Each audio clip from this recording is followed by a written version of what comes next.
So we got the Baby Shark yellow piñata, and I gotta say it is good quality. We already stuffed it full of candy, so it is pretty heavy. You guys see it looks like a zip tie hanger, right? So we're gonna see how heavy it is when the kids start hitting it with the stick.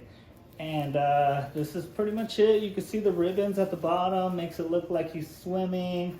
Okay, we got the mouth, which is glued right on there, along with the eyes. I did accidentally smash the back of it once the candy was in there, so be careful, don't do that. Here's what the tag looks like right here. And here's what it looks like when kids are hitting the piñata.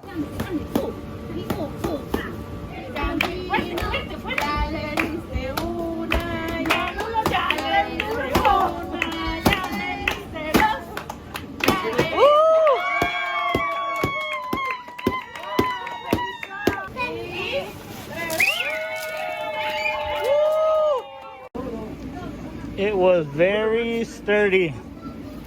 The aftermath. This is what happens when you mess with kids and the mama.